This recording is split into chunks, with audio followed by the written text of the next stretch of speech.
Gloria al Señor. Bendiciones. Es evidente que usted está feliz de estar aquí esta tarde. Amén. Gloria a Dios. Yo también. Vamos a entrar a la palabra del Señor. Les invito a la carta a los Hebreos, capítulo 8. Y quiero llamar su atención particularmente al verso 13. Carta a los Hebreos. Diga conmigo: tiempos de reforma. Tiempo de reforma. Quiero leer este verso en dos traducciones diferentes para que podamos ver las implicaciones de lo que la palabra de Dios tiene para nosotros en esta noche.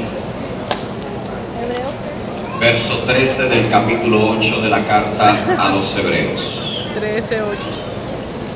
He titulado esta palabra de hoy: de regreso al presente. Diga conmigo: de regreso Al presente. al presente. Dígalo otra vez: de regreso al presente. Al presente. Verso 13 del capítulo 8, si está ahí conmigo, diga amén. Amén. Dice: al decir nuevo pacto, ha dado por viejo al primero, y lo que se da por viejo y se envejece está próximo a perecer, a desaparecer, perdón. La Reina Valera Nueva Versión dice: al decir nuevo pacto, ha hecho el primero obsoleto. Ahora lo que está obsoleto y envejeciendo está próximo a desaparecer. La palabra del Señor está bendecida. Yo creo que no hay duda, queridos hermanos y hermanas, que estamos en los días de la reforma. Diga conmigo: días de la reforma. Día de la reforma. Esa palabra reforma no es solamente el lema de un congreso o algo que suena bonito para este tiempo. Es prácticamente la intención de Dios para esta era, para esta dispensación, para este tiempo que nos ha tocado vivir. Hebreos capítulo 9, versículo 10 dice: estas son ordenanzas de la carne que consisten de comida y bebidas y diversos lavamientos impuestos hasta el tiempo de reformar las cosas. Diga conmigo: reformar las cosas. Reformar las cosas. Como nunca antes, amada iglesia, el Espíritu de Cristo está impartiendo un entendimiento fresco sobre la restauración de la verdad presente del reino, la gracia y el nuevo pacto. Diga conmigo: reino. Diga conmigo: gracia. Diga conmigo: nuevo pacto. Es un nuevo día en el Espíritu de Cristo. Por eso es que viejos órdenes y modelos, tradiciones y opiniones, estrategias y estructuras no podrán sostenerse ante la urgencia de la hora y lo que el Espíritu de Dios está haciendo en su iglesia. Por eso todo lo que no ha sido establecido por Cristo será insuficiente para potencializar a la iglesia al llamado y al cumplimiento que Dios ha hecho sobre su cuerpo en la faz de la tierra. El Espíritu Santo está rectificando teologías incompletas y está erradicando las falsas interpretaciones que muchas veces se han inyectado en la vida del cuerpo y han contaminado lo que la iglesia debería de estar expresando y manifestando en este tiempo. A mí no me cabe duda que estamos delante de una generación que está haciendo una increíble impartición, no solamente en el Espíritu de Cristo, sino también en la revelación de la palabra según el orden de Dios para este tiempo. Vivimos en días de transición. Diga conmigo: días de transición. Vivimos en días de cambio, vivimos en días de reforma, y si como iglesia vamos a vivir en la expresión de la plenitud de lo que Dios ha marcado para nosotros en este tiempo, tendremos que deshacernos de la mentalidad del viejo pacto para apropiarnos de la mentalidad del nuevo pacto. Diga conmigo: nuevo pacto. De hecho, el texto que leímos lo declara, dice: nuevo pacto, por lo tanto, ha dado por viejo al primero, y lo que se da por viejo y se envejece está próximo a desaparecer. Yo me temo que hay demasiada gente, demasiados líderes, demasiados ministros, demasiadas congregaciones que quieren ver la gloria del nuevo pacto, pero la quieren ver con una mentalidad del pacto que ya caducó.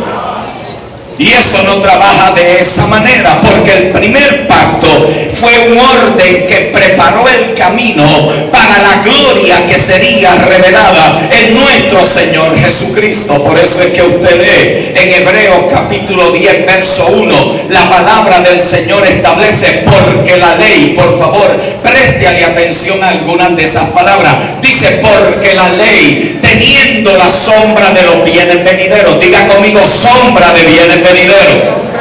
Dígalo como que lo cree: sombra de bienes venideros. Dice: no, la imagen misma de las cosas nunca puede, por los mismos sacrificios que se ofrecen continuamente cada año, hacer perfectos a los que se acercan. Note la estructura del verso.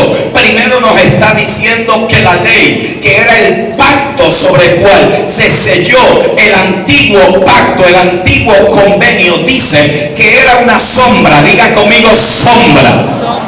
Y aquella sombra contenía los bienes venideros. Note bien, contenía los bienes venideros. No era los bienes, no era la esencia, no era la realidad, no era la sustancia, era simplemente una sombra. Diga conmigo: una sombra.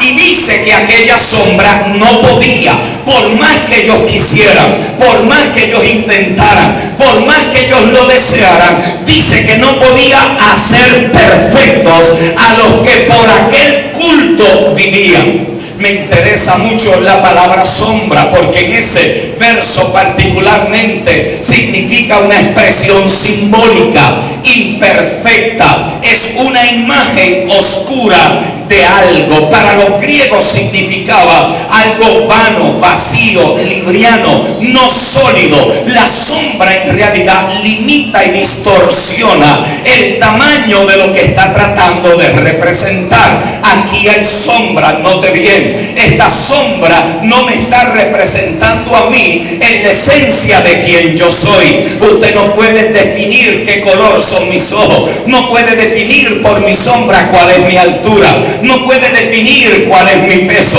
La sombra simplemente es representativa. La sombra simplemente es un cuadro que anuncia que hay algo superior, que hay algo mayor, que hay algo que contiene esencia y sustancia. Y la sombra lo que hace es que lo representa. Esa sombra, dice el texto, que contenía los bienes venideros. Pero si la sombra entonces ya cumplió su propósito, entonces lo que era venidero tiene que haberse convertido en algo presente. Alguien aquí va a entender esto en un momentito. Entonces lo que vendría ya vino. Entonces lo que era para después es ahora. Entonces lo que yo esperaba ya llegó. Habrá alguien aquí que está entendiendo. Si la sombra ya pasó y la sombra ya cumplió el propósito, entonces yo no estoy esperando lo venidero. Lo venidero ha llegado donde yo estoy, porque la sombra cumplió el propósito para el cual había sido establecido. Diga conmigo: bienes venideros. Bienes venideros. Eran venideros en relación a la sombra, pero una vez el primer pacto pasa, dejan de ser venideros y se convierten en algo presente. Diga conmigo: presente. Por eso es que Dios no me va a bendecir, me bendijo. Déjame repetirlo, por favor, que se va a poner bueno. Por eso es que yo no estoy esperando algo ya me lo entregaron. El problema de nosotros es que estamos viviendo en la sombra y estamos esperando que llegue algo que ya llegó, que me den algo que ya tengo, que me sienta algo que ya se me metió por dentro, que estoy esperando la bendición cuando la bendición se me metió por dentro, porque la bendición no es algo que yo siento, es una persona. La persona de Cristo se te metió por dentro. Dale un codazo a alguien y dile: échale mano a lo que tienes.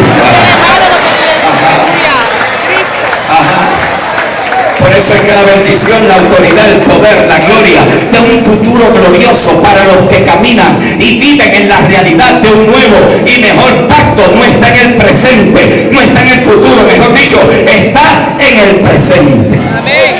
Esta gente del presente ya cruzó la interpretación religiosa de que todo será en el futuro, de que todo será mañana, de que todo algún día llegará. Note que para esta gente del presente, ellos no están esperando un mejor día, ese día ya llegó. Amén.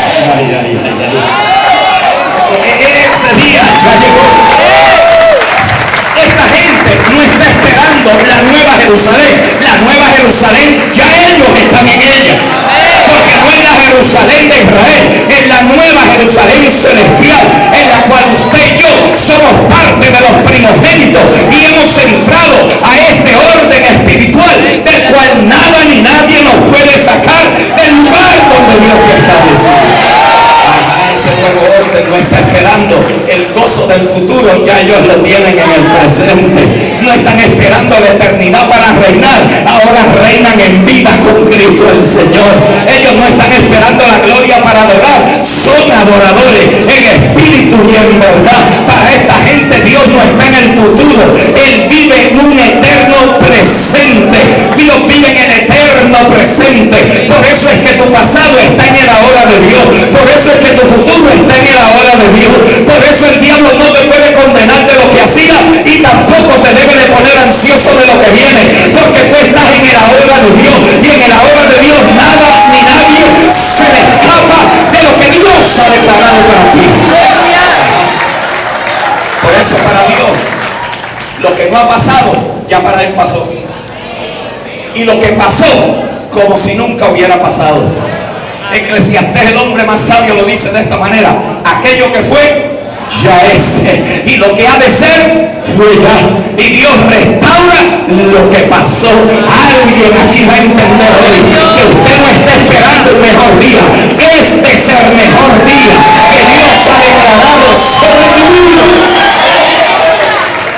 Ahora bien, la mentalidad de cambiar el futuro por el presente nos va a ayudar a entender lo que las glorias del tiempo presente contienen.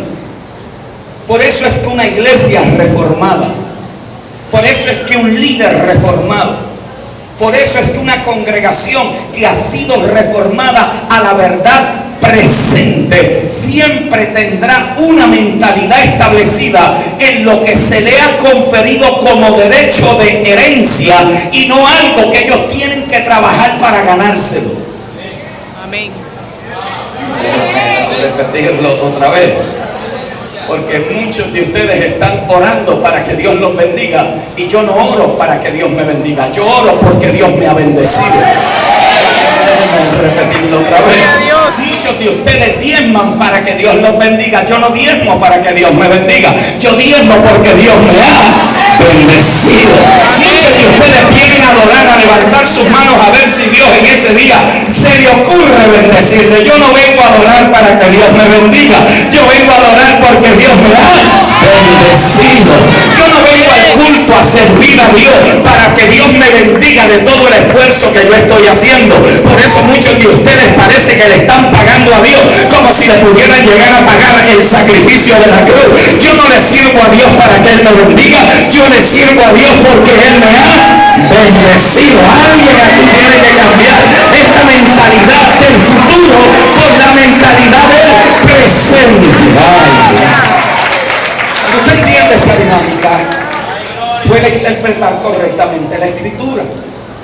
Porque si no entendemos bien cómo es que la Escritura está dividida, vamos a operar en pactos que ya caducaron y vamos a vivir en sombras en vez de realidades. Por eso es que cuando nosotros empezamos a entender esta verdad presente, nos damos cuenta que la Escritura se pudiera dividir en 4 definiciones particulares. Diga conmigo 4 definiciones. 4 definiciones. Usted va a notar que el Antiguo Testamento, todo el vocabulario, todo lo que se emplea para poder proyectar lo que allí se había establecido es futurístico. Diga conmigo futurístico. Futurístico. Por eso usted va a notar que el vocabulario siempre era en aquel día, cuando se manifieste, cuando aparezca, cuando llegue, cuando se muestre. El día de Jehová, terrible día. Y usted tiene la gente corriendo buscando el día ese terrible en el futuro. Lo que ellos no sabían era que Dios estaba metiendo el día terrible en un pesebre. ¿Por qué? Porque a Dios usted lo espera por la puerta y le aparece por la ventana. Usted lo esperaba de una manera y Dios le aparece de otra. Ellos esperaban a alguien que derrotara al imperio romano, volviera a posicionar a Israel como cabeza de naciones, y Dios dijo: yo tengo algo mucho más de lo que ustedes han interpretado, yo tengo algo más glorioso que ustedes todavía no han entendido. Yo voy a posicionar a mi iglesia en cabeza de naciones a gobernar conmigo, pero lo voy a iniciar con un niño en un pesebre. Alguien aquí tiene que entender esto, que lo que los profetas anunciaban, esa palabra que creaba imágenes terribles, Dios la condensó en un ser en el pesebre. ¡Wow! Por eso usted Gloria nota a que era Dios. futurístico. Por eso usted nota que siempre era hacia el futuro, era hacia lo próximo que venía, era a lo que se habría de manifestar. Por lo tanto, el Antiguo Testamento siempre usted lo va a encontrar en un vocablo futurístico. Solamente 3 personas en el Antiguo Testamento tuvieron acceso al nuevo pacto. Solo 3. Escuche bien esto porque es importante: Moisés, Abraham y David. Solo 3 tuvieron el acceso para ver la gloria del tiempo futuro en el momento en que ellos estaban viviendo. Por eso es que usted lee acerca de Moisés, que prefirió ser vituperado por el evangelio cuando Faraón le ofreció todas las riquezas de Egipto. ¿Qué evangelio? Si todavía no había aparecido Cristo. ¿Sabe lo que hizo Dios? Se llevó a Moisés de la mano 5000 años al futuro, le mostró lo que el hijo iba a heredar y le dijo: voy a regresarte a tu presente para que puedas tomar decisiones en el presente basado en lo que te mostré en el futuro. Por eso es que cuando usted tiene un acceso a lo que Dios ha hecho en relación a la culminación de su reino, usted le puede decir a las cosas presentes: tú eres temporero, porque ya Dios ha manifestado lo eterno y lo presente. Habrá alguien aquí que dice: te estoy entendiendo, pastor. Moisés dijo: yo prefiero lo que ya Dios me mostró que lo que Faraón me puede entregar como oro, plata, tierra, ganados, ovejas y vacas. Alguien aquí debería de decir: yo estoy amarrado a la verdad presente de Dios para este tiempo. A Abraham se le mostró lo mismo. Cristo en Juan 8 le voló el caspero teológico a los nazarenos, porque usted sabe que hay gente que si no te entrenan no creen lo que tú tienes. Ajá.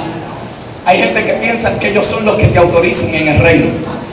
Y ellos vinieron allí buscando, ¿y con qué autoridad hace esos milagros? En otras palabras, si nosotros no lo entrenamos, ¿quién le dio la autoridad a para hacer lo que está haciendo? Usted sabe que hay gente en Colombia, no pasa, pero hay gente que cree que tiene una patente en lo que Dios llama.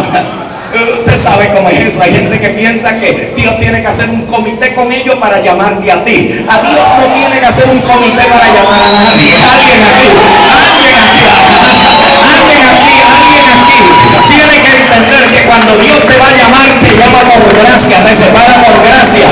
No convoca nada ni a nadie, no tiene que hacer un comité. No le importa quién es el pastor que está a cargo de la asociación de pastores de la ciudad, porque cuando Dios tiene un propósito con alguien, le importa un comino lo que la gente opina acerca de lo que él va a hacer.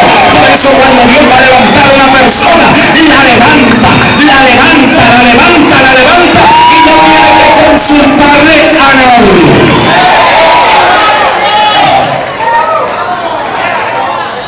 Y ellos estaban tratando de cuestionar lo que el Señor hacía, y el Señor le dice: ¿no habéis leído? Ve que es probable leer y no entender. ¿No habéis leído cómo Abraham vio mi día y se gozó? ¿Cómo?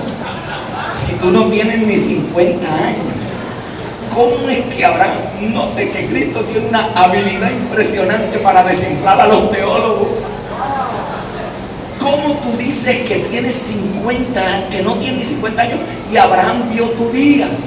Lo que ellos no habían entendido Es que Abraham, cuando está operando en obediencia para ser el padre de la fe y operar en justicia, estaba operando en una sombra, y aquella sombra contenía bienes venideros. Alguien aquí va a entender esto. Aquella sombra, cuando Dios está tratando con Abraham, el padre de la fe, de donde vendría la simiente que Dios había prometido en el Génesis 3:15, cuando él está por entregar a su hijo, por favor entienda que cuando Dios se lo pide, el hombre responde en obediencia. Está subiendo camino a 3 días. No quiero entrar en toda esa tipología. Lo que quiero que usted note es que Abraham no solamente lo iba a sacrificar, sino que lo iba a ofrecer como ofrenda de holocausto. Por eso es que llevaban la leña, porque no era solamente sacrificarlo sobre el altar, era quemarlo para ofrecerlo como ofrenda. Si usted cree que hay que tener fe para levantar un muerto, ¿qué usted cree que lo que hay que operar para levantarlo de la ceniza? ¿Lo entendió ahora? Amén.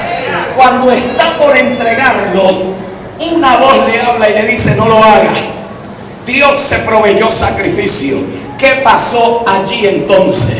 Dios tomó a Abraham, se lo llevó 4.500 años al futuro, le mostró el sacrificio de su hijo, le mostró la sepultura, le mostró la resurrección. Pastor, ¿y cómo usted sabe eso? Lo sé porque el libro de los Hebreos también me dice que Abraham recibió a Isaac como resucitado en sentido figurado. En otras palabras, se le dio una visión. Cristo la ratifica y dice: Abraham vio mi vida y se gozó. En otras palabras, Dios se lo llevó el futuro, lo trajo el presente, y cuando el hombre estaba dispuesto a hacer lo que Dios le dijo, tranquilo, aquello era un ensayito para yo poder sacrificar a mi hijo y mostrarle a las futuras generaciones que yo soy el Dios que controla los tiempos, que te puedo hablar ahora, pero te puedo hablar 5.000 años más adelante de lo que yo había declarado ahora. Alguien aquí va a caminar en una palabra revelada de Dios en esta noche. Algo se va a expresar a través de lo que Dios ha declarado sobre tu vida. Solo 3. David es el próximo. No hay otros. Todos los demás vivieron sujetos a tiempo, espacio, limitaciones. Todos los otros profetas fueron expuestos a un sinnúmero de situaciones que Abraham, Moisés y David nunca fueron expuestos. Por eso usted nota que David en una ocasión es usado figurativamente cuando los fariseos, que es otro grupo que no resiste el que Dios esté hablando y prosperando a otras personas, porque siempre están buscando dónde es que están fallando en la ley. Habla, Jehová. Le dice: ¿y por qué tus discípulos recogen espigas en el día de reposo cuando no es lícito? Miren la respuesta: ¿no habéis leído? ¿Ve que es posible ser un doctor de la ley y no conocer el espíritu de la ley? ¿Ve que es posible estar leyendo y no tener revelación? Cristo le dice: ¿no habéis leído cómo David entró al lugar santísimo, donde no le es permitido ni a él ni a los que con él estaban, y se comió los panes de la proposición y fue hallado sin culpa? ¿Cómo va a ser si la ley dice, primero, que no tenía acceso, y segundo, que si se los comía era reo de muerte? Bueno, eso es en el caso de lo natural. En el caso de la dimensión del espíritu, Dios se lo llevó al futuro, le presentó el velo rasgado, que se había abierto el camino. Allí entró a la mesa de los panes de la proposición. Cristo, como sumo sacerdote, derramó su sangre sobre el arca, que era lo que estaba viendo David. David vio el plan consumado, vio el plan completo. Cuando Dios te revela lo que ya Dios ha hecho, las tonterías de aquí abajo de la tierra no te van a detener. Las cositas que te están tratando de robar no te van a quitar la paciencia. Alguien aquí debe de entender que Dios te ha llamado al presente. Dale un codazo a alguien y dile: regresa al presente.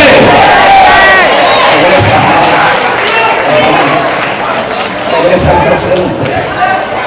Regresa al presente. Tienes que regresar al presente.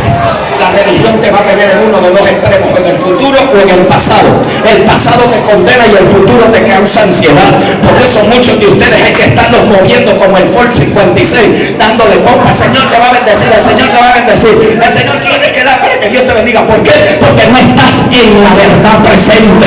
Cuando tú entiendes la verdad presente, no es que Dios te va a bendecir, es que Dios me ha bendecido con toda bendición espiritual en los lugares celestiales. Alguien aquí debería de saber que lo que Dios te ha entregado es más poderoso que lo que jamás vas a vivir sobre la faz de la tierra.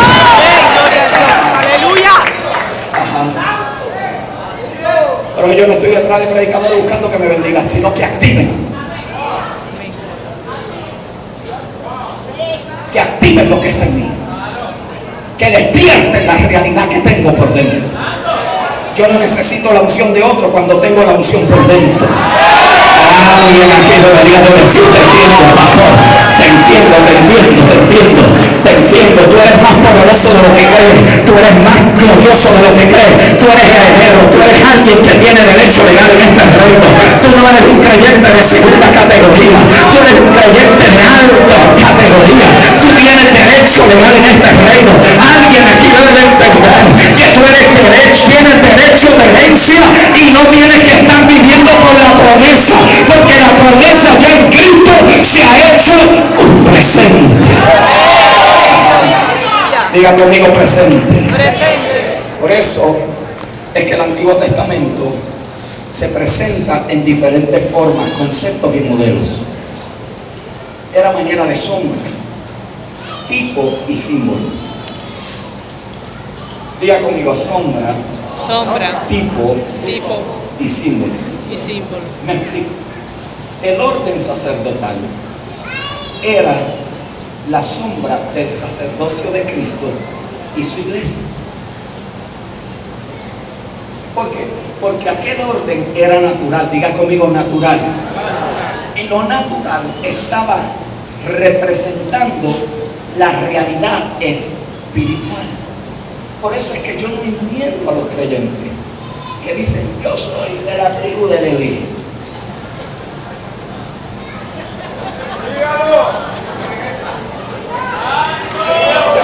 Yo soy un levita. Usted no sabía que Cristo no viene de esa tribu. De la tribu de Judá. Él viene de una tribu que nadie escribió de ella, la tribu de Judá.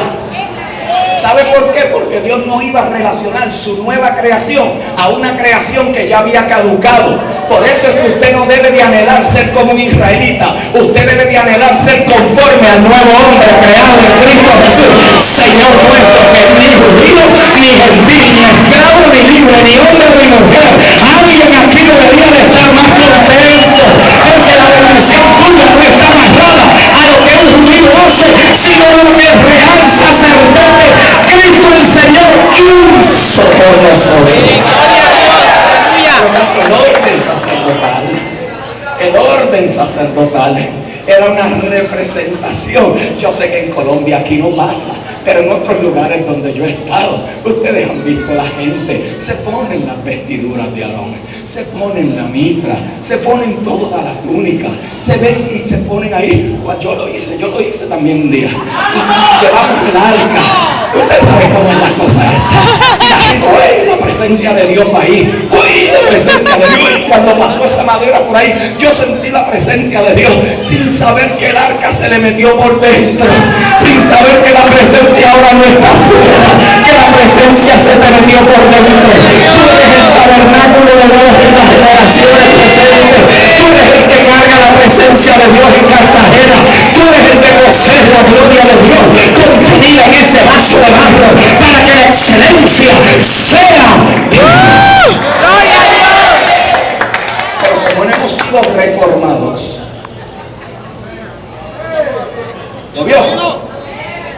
entonces estamos en sombra y en realidad. Cuando quiero sentirme, voy a la sombra, porque en la sombra usted siente. En la sombra usted siente. En la sombra uno le dice a la gente: venga aquí y toque este pañuelo, porque este pañuelo Dios me dijo que el que lo toque va a sentir la gloria de Dios. Y la gente se tumba, se sale de la silla, brinca uno por encima del otro, La gente se desvive por tocar el pañuelo. ¿Por qué? Porque venimos de una fe sensacionalista. Venimos de esa fe que viene arrastrándose a través de nuestras culturas latinoamericanas, del espiritismo evangélico, de las situaciones que la gente hace, de toda esta manipulación que la gente quiere sentir. Y yo vengo y te digo aquí, tócalo, y después que lo toque, métete la mano en el bolsillo para que sueltes todo lo que Dios.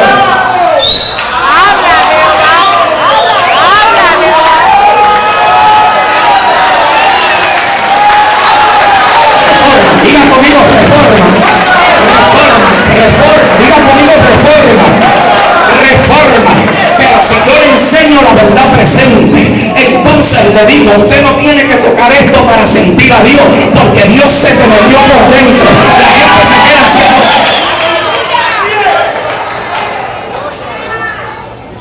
se quedan como si no le hubiera dicho nada.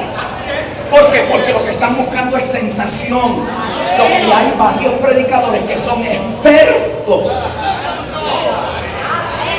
en crearle sensación a la gente. Les encanta, ellos saben el vocabulario, saben lo que te activa. Pero si hay predicadores, por eso este tiempo, apóstol Johnny Copete, óyeme bien, tu ministerio va para otro nivel. La gloria que Dios te ha dado y te ha acompañado a través de todo este tiempo viene para una nueva dimensión y rompimiento en la vida de los santos. Dios va a causar que tu mensaje aún tenga una unción más poderosa para romper la religiosidad que ha caracterizado nuestros países latinoamericanos. Es hora de volver a la verdad presente. Óyeme bien, si Dios quiere expresarse para que su gloria se manifieste, no porque viene de afuera hacia adentro, sino porque está de adentro hacia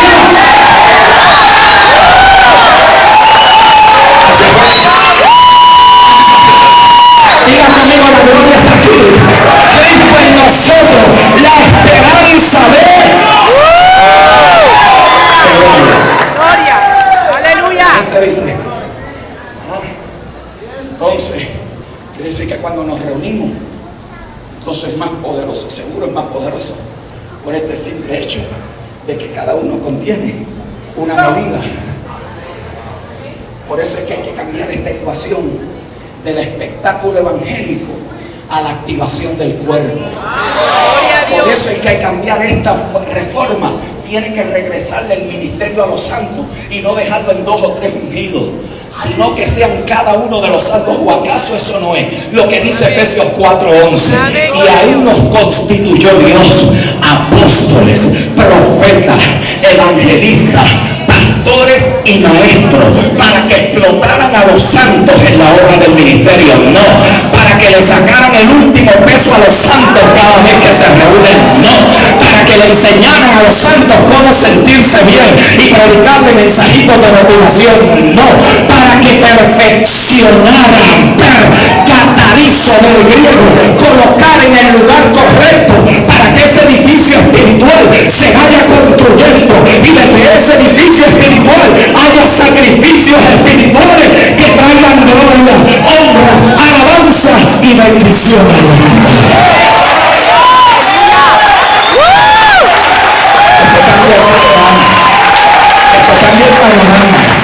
Esto cambia el panorama, porque entonces usted no viene aquí a sentir, usted viene aquí a ser edificado, para que cuando salga allá afuera sea la iglesia avanzada, y no sea ese montón de gente que tienen que venir aquí toda la semana porque la bendición se le acabó, porque ahora tengo que sentir otra bendición. No, usted carga la bendición 24/7. La bendición no es algo, la bendición es alguien, y ese alguien se te metió por dentro. El Mesías, el ungido, se te metió por dentro. Yo estoy declarando que hoy aquí se despiertan espíritus, aleluya, dones, gracias, talentos, habilidades. Habrá una movilización en Latinoamérica de gente que ha sido reformada, que va a decirle al legalismo: me cansé de la sombra, yo quiero la realidad. Cristo, la realidad presente.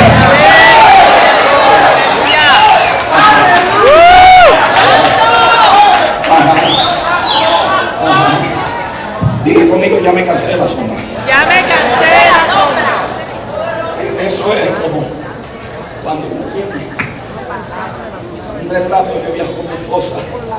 Y en vez de hablar con ella, hablo con el retrato de ella. Digo, mi amor, qué linda tú eres, y ella es ahí. A veces el Señor está diciendo, mira, yo estoy ya dentro de ti. Habla, Jehová. ¿Qué estás haciendo buscándome en la sombra? Gloria a Dios, aleluya. Estás hablando con lo que un día fue, pero ya no es. Por eso nuestro vocabulario nos traiciona. ¿Por qué? Porque nosotros solamente podemos subir al grado y al nivel de revelación que nuestro vocabulario ha perfeccionado. Por eso usted nunca va a ir más allá del vocabulario. Pablo decía, cuando era niño, hablaba como niño. Él no está hablando del orden natural. Él está diciendo que mientras él estuvo bajo la ley, era un niño, él no entendía. Todo era sombra. Y ese era un doctor de la ley. Porque para usted ser el apóstol de la gracia, tiene que haber sido fariseo de fariseo. En cuanto a la ley irreprensible, de la tribu de Benjamín circuncidado al octavo día. En otras palabras, es lo que le está diciendo, señores, si calificaciones se trata en este asunto de la ley, yo las tengo todas. Y mientras las tuve, era un bebé espiritual, era un niño espiritual, era un infante. Yo no tenía revelación del Espíritu, pero cuando a Dios le pudo revelar a su Hijo en mí, no fui a consultar ni a sangre y carne. Los que decían que tenían cierta reputación, nada me pudieron enseñar. Por eso Pedrito no le pudo decir nada a Pablo, porque lo que Pablo traía no era de la ley, lo que Pablo traía era revelación del Espíritu. No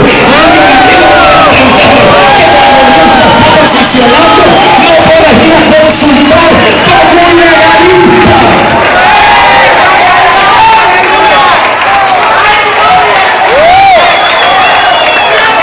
Por eso Dios se lo tiene que llevar, y lo tiene 14 años en Damasco desintoxicándolo.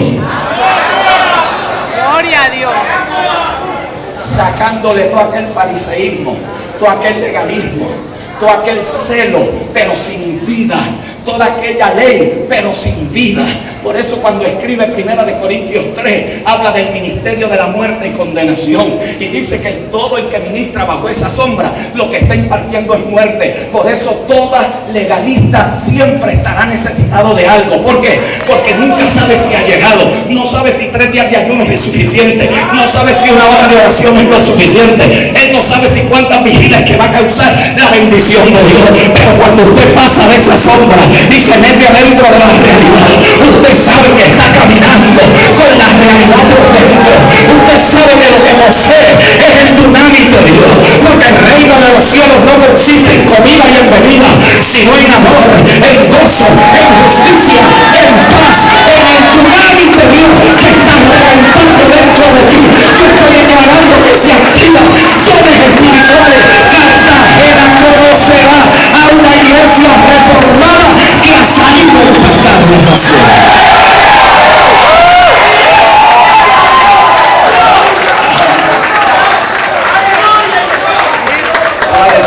Va a dejar de ser un juguete del diablo, de la sensación, de los sentimientos y de la carne.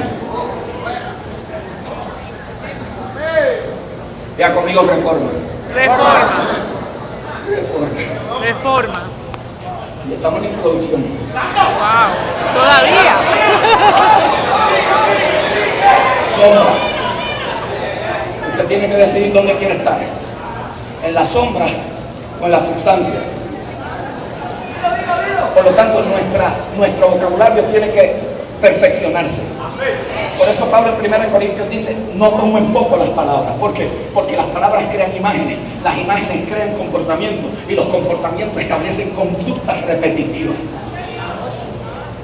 Por eso es que yo no vengo a la iglesia, porque yo no puedo venir a lo que soy. Vengo al templo. Gloria a Dios.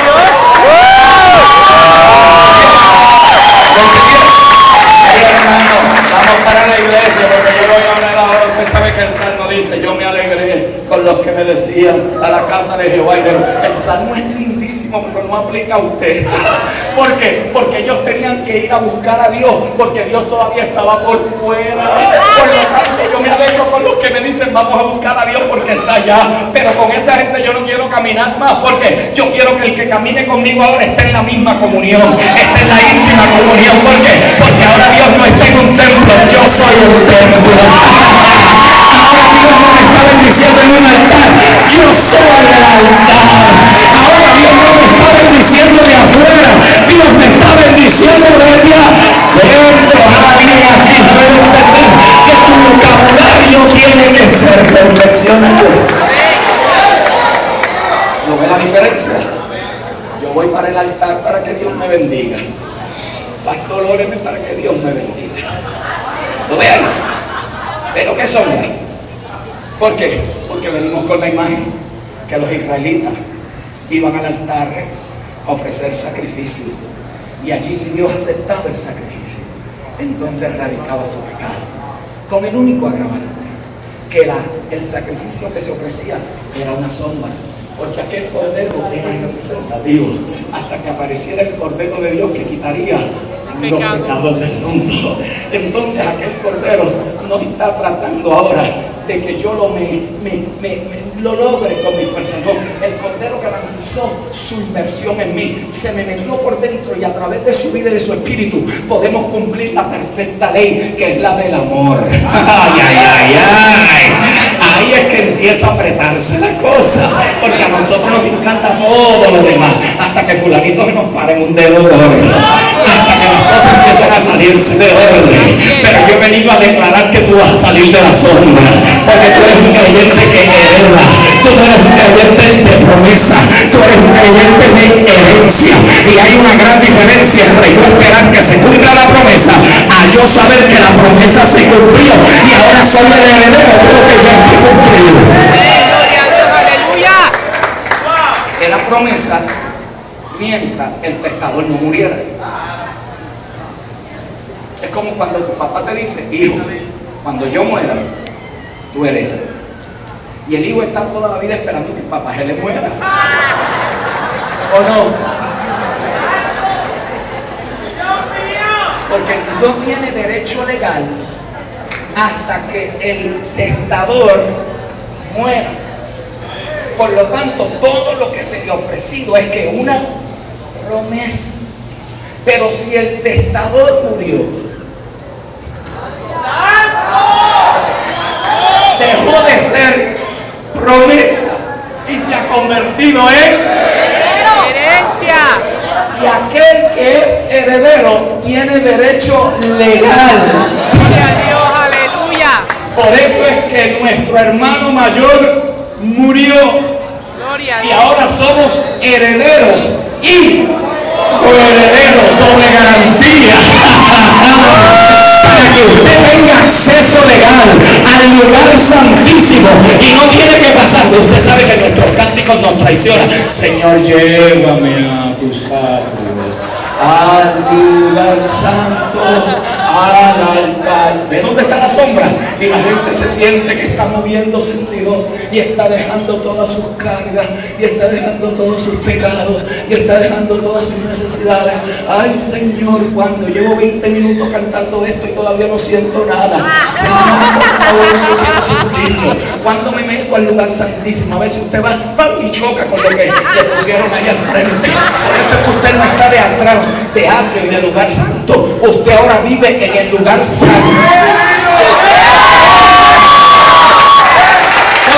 Porque el camino fue abierto. Digan conmigo, el camino fue abierto. Mi tránsito no es por el santo y el altar de bronce. Mi lugar es acerquémonos pues al trono de la gracia para que alcancemos misericordia y socorro. Alguien aquí debe de saber que la puerta te la abrieron de par en par para que entres a lo que Dios ha revelado en Cristo. Gloria a Dios, aleluya. Pero como nuestra fe está basada en sentimiento, cuando no lo siento, entonces no lo creo. Y eso se ha convertido en una industria evangélica. Máquinas de sentimiento. Cuando sienten a Dios. La máquina evangélica. La iglesia reformada estableciendo a la gente. Cuando esa iglesia empieza a expresar la gloria que tiene por dentro, las cosas que pueden suceder son indecibles. Amén. Y no van a depender del don de uno, o del apóstol que vino, o del evangelista que te motivó, o del maestro. No, no, no. Va a depender del Cristo impartido que está distribuido en cada uno. Amén, amén, amén. Usted está ahí sentado y usted posee una medida del don de Cristo. Que la vida de Cristo está metida en tu fe. Mira, si a ti te cortan las venas, corre sangre de realeza. Aleluya, amén. Voy a empezar a cerrar esto. Diga conmigo sombra. Sombra. El Antiguo Testamento, el orden sacerdotal, el orden de las ofrendas, la ley, Israel, los pactos, los decretos, las profecías, todo, diga conmigo, era una sombra. Las fiestas era una sombra. Por lo tanto, en Cristo todo eso es que consumado. Y ahora en Cristo usted ha cumplido todo. Por lo tanto, Pablo dice, en Él estamos completos. Amén, gloria a Porque Dios. lo que la sombra no pudo hacer, Él lo hizo en ti. Lo que la ley no podía perfeccionar, Él lo perfeccionó en ti. Por eso Dios no te mira basado en el último pecado que cometiste, sino en el juicio de la cruz en la cual tú fuiste crucificado con Él.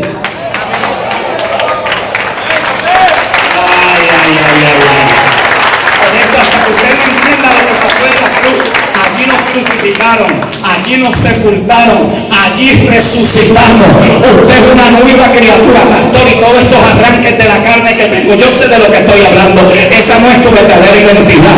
Esos son recuerdos históricos de un programa viejo que no habíamos cambiado. Pero cuando ese programa tú lo alineas a lo que está dentro de tu espíritu, óyeme bien, por eso usted tiene que cambiar el vocabulario. A las obras de la carne usted no le puede llamar demonio. ¿Por qué? Porque no está asumiendo responsabilidad. Cuando yo pequé, no fue un diablo el que me hizo pecar, fue la concupiscencia de la carne la que no pude dominar. Deja de estar echándole la culpa a demonios de adulterio, a demonios de envidia. Señores, la Biblia no dice que esos son demonios, son obras de la carne. Y la única forma de trabajar con la carne no es reprendiéndola, es crucificar.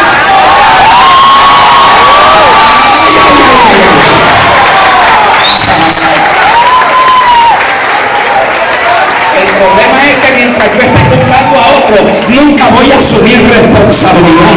Pero cuando usted asume responsabilidad, usted tiene que ejercer dominio propio.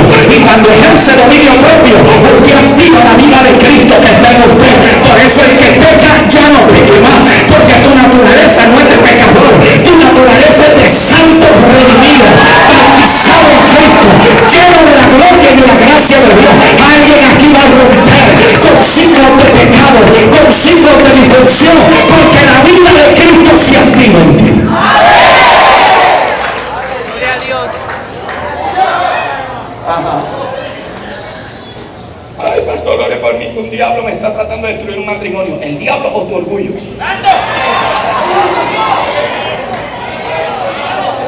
¿El diablo o tu orgullo?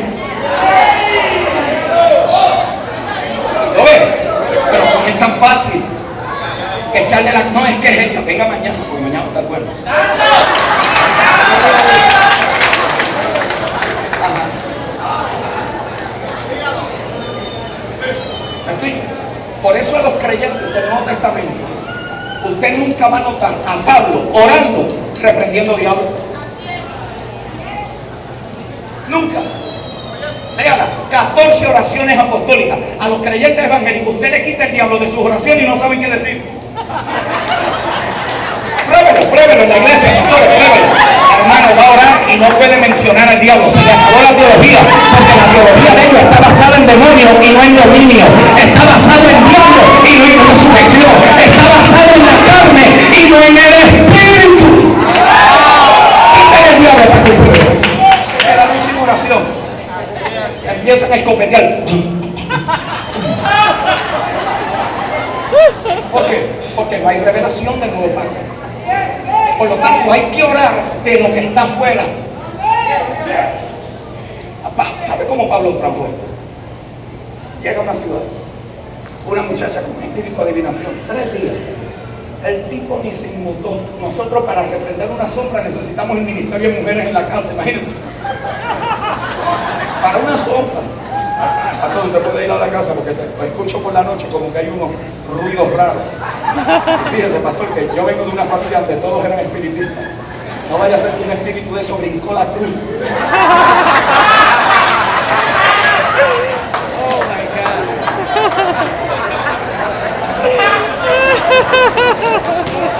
Nos encanta toda esa vaina.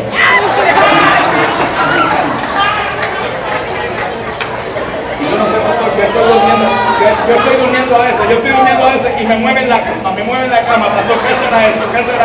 Pastor, yo necesito que vayan a traer a casa. Y allá va el ejército de mujeres. 12 ungidas. 12 ungidas. Aceite, petróleo, saliva.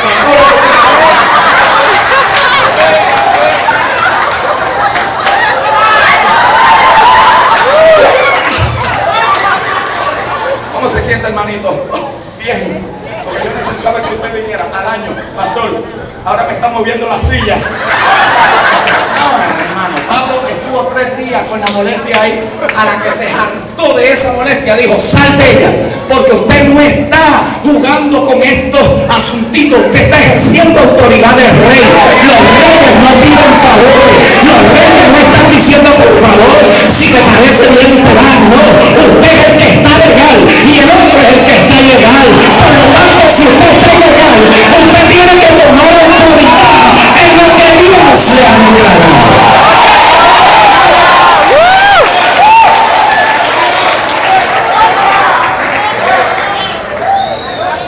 Separa, molesta al ministerio de mujeres para eso.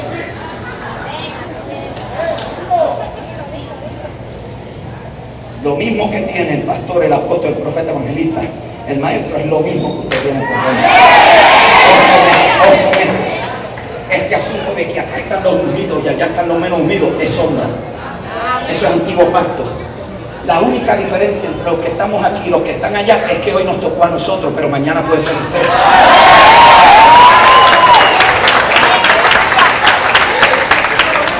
La única diferencia es que a nosotros se nos ha entregado un grado de responsabilidad para poder ejercer el oficio al cual nos han llamado, pero usted tiene una unción y un grado de responsabilidad para servir a Cristo en lo que Dios lo ha llamado. Si Él te ha constituido dentro de uno de los ministerios gubernamentales, tú tendrás todo lo que necesitas, pero si te ha constituido para ser uno de los que reciben en la puerta con una gracia de servicio, mi unción sin la tuya está incompleta. ¿Por qué? Porque aquí nadie está más ungido que nadie. Esa es mentalidad de sombra. El que está ungido aquí es uno, y ese se nos metió por dentro a todos para que la excelencia sea del cuerpo y no de un espectáculo evangélico.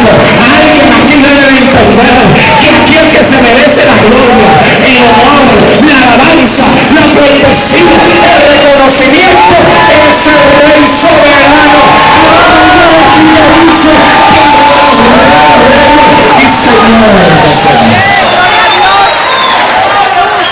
Diga conmigo, sombra. Por lo tanto, yo no vengo a la iglesia, yo soy la iglesia. Por lo tanto, el altar no está más ungido que el altar de mi corazón. Por lo tanto, el aceite no es el que me ponen afuera, es el que se me metió por dentro.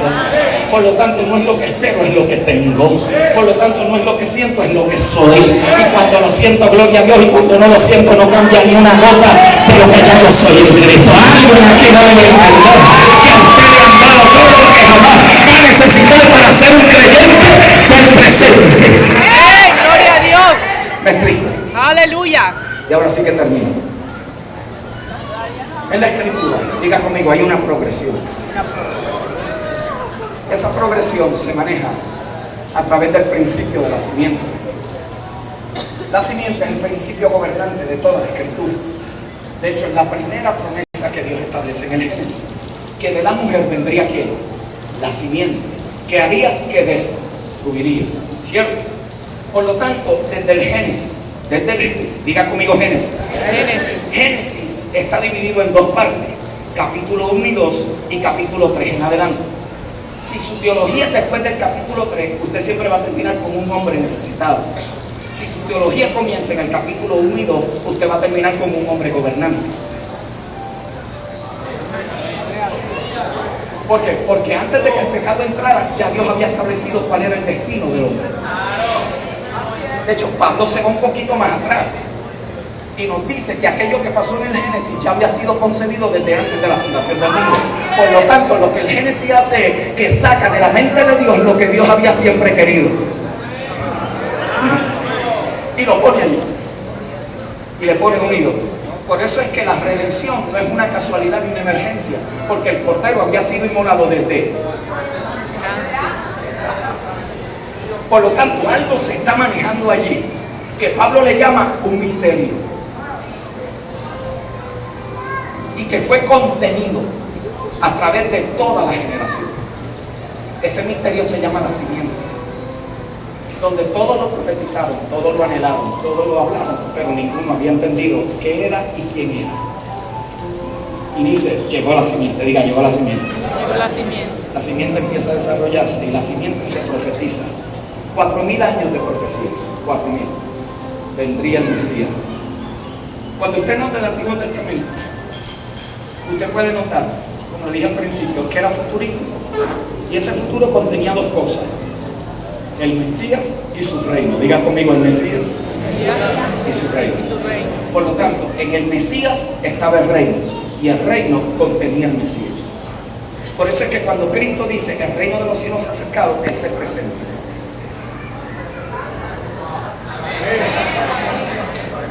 ¿Por qué? Porque en Cristo el reino está consumado, pero Él tiene que ser el rey de ese reino. Por lo tanto, todo se profetiza. Y se dice que la simiente viene. Diga, la simiente viene. La simiente viene. La simiente vino, pero vino a morir. Lo menos que ellos se imaginaban era que la simiente vendría a morir. Marcos, Lucas, Mateo, Marcos y Lucas declaran qué fue lo que pasó con la simiente. La simiente nació en un pequeño pesebre. La simiente hizo las obras que el primer Adán había echado a perder. La simiente gobernó sobre la naturaleza, sobre la enfermedad, sobre el dolor humano.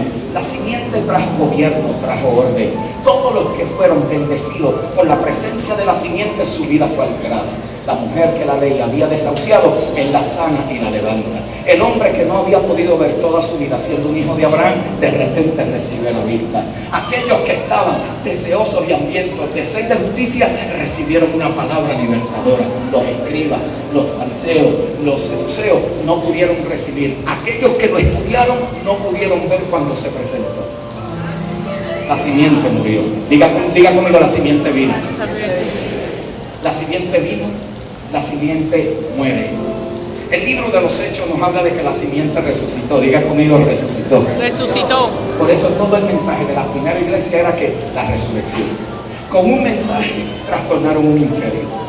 Con un mensaje las masas corrían. En la primera predicación, 3.000. En la segunda, 5. ¿Qué contenía aquel mensaje? Una sola cosa. Una sola cosa. Salmo 2 y Salmo 16.